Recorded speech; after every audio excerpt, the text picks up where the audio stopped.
বনাব ওলাইছোঁ। ইয়াত মই 1 কিলো খাহী মাংস লৈছোঁ। ইয়াত মিডিয়াম সাইজৰ 6টামান পিয়াজ লৈছোঁ আৰু 2টা তেজপাত লৈছোঁ। কেৰাহীটো অলৰেডি মোৰ গৰম হৈছে। এতিয়া মই তেল দিব ওলাইছোঁ। আপোনালোকে যিখিনি ভাল পায় সেইখিনি দিব পাৰে। মই এইখিনি তেজপাত 2টা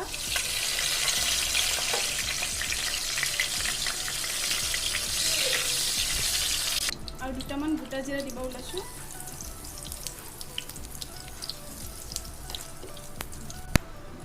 আৰু এয়া পিঁয়াজ দিব ওলাইছোঁ।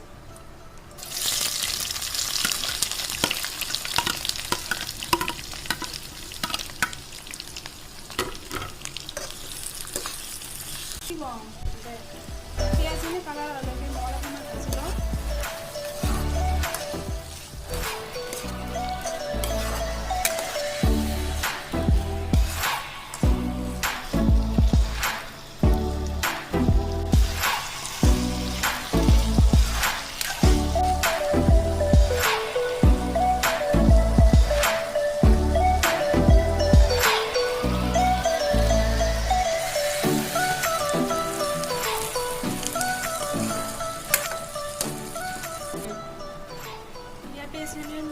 ভালদৰে কালাৰ আহিব। এতিয়া ইয়াত মই মাংসখিনি বাকি দিম।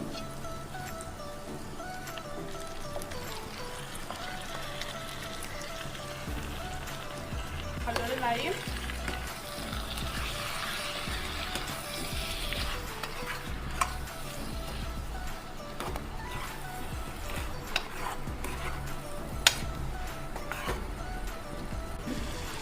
ইয়াত মই এচামুচ হালধি গুড়ি দিম। সোৱাদ অনুসৰি নিমখ মই ইয়াত 1.5 চামুচ দিছোঁ।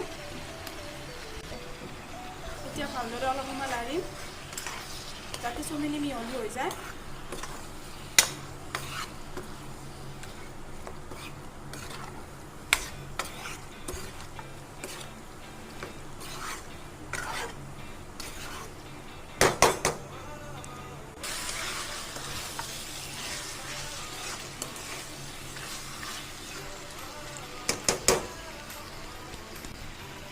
এতিয়া ঢাকনিখন মই মাৰি দিম যাতে মাংসৰ পৰা পানীখিনি ওলাই আহে। অলপ সময় এনেকৈ ৰাখিম।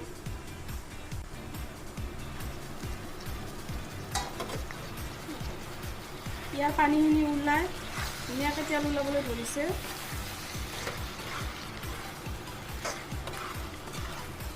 পানীখিনি নোহোৱা হৈ গৈছে।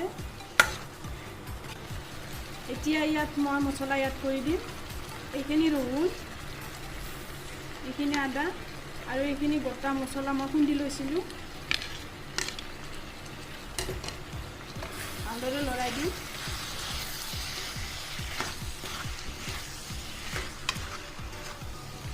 যাতে চবখিনি মিহলি হৈ যায়।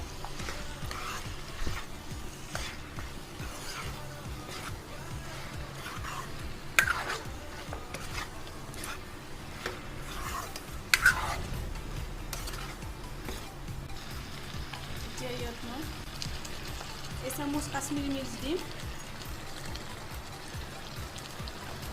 2 চামুচ দিম।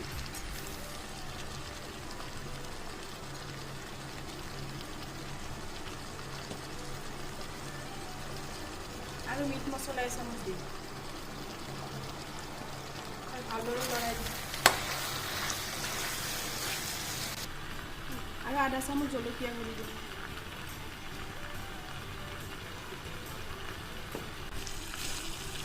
এতিয়া ভালদৰে মিহলাই লৰাই দিম।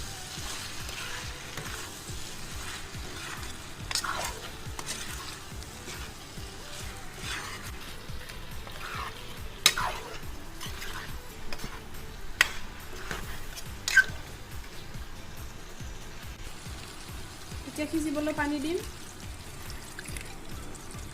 পানী অলপ বেছিকৈ দি লৈছোঁ যাতে ভালদৰে সিজি আহে।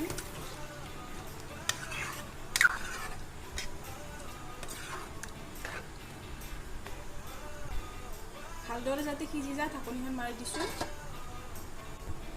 আৰু আনফালে কেৰাহী এটা গৰম কৰি লৈছোঁ। মই ইয়াতে তেল দিছোঁ। ইয়াত অকণমান হালধি গুড়ি দি দিছোঁ।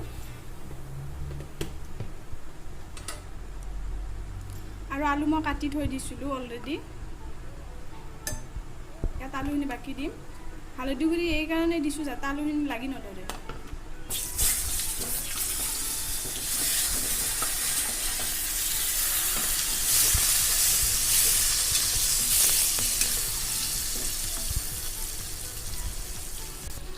অলপ নিমখ,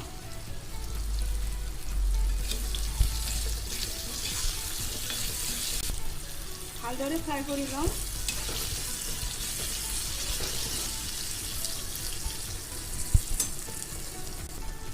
আৰু ইয়াত ঢাকনিখন দি দিছোঁ। আৰু আনফালে মই মাংসখিনি চাই লওঁ।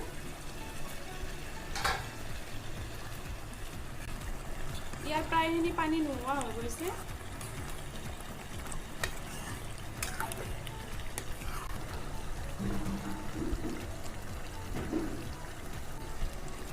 এতিয়া ঢাকনিখন আৰু দি দিম। আকৌ এবাৰ মই চাই লওঁ পানী কিমানমান আছে। প্ৰায় পানী নোহোৱা হৈ গ'ল। এতিয়া ইয়াত মই আৰু অকণমান পানী দি লওঁ ভালদৰে সিজিবৰ কাৰণে।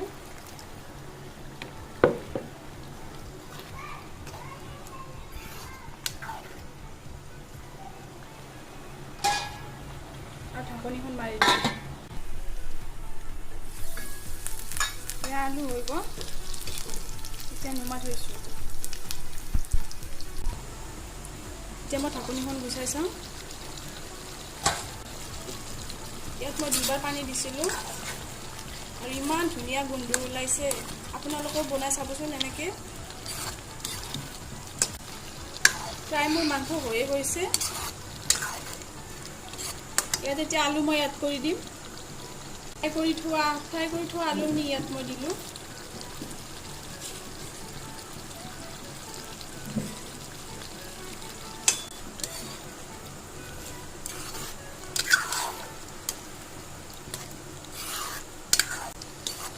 এয়া চাব পাৰে ধুনীয়া গ্ৰেভি হৈছে। ইয়াতকৈ বেছি গ্ৰেভি নাৰাখোঁ মই। মাংস প্ৰায় হৈয়ে গৈছে। ফাইনেলি আমাৰ মাংস হৈ গ'ল।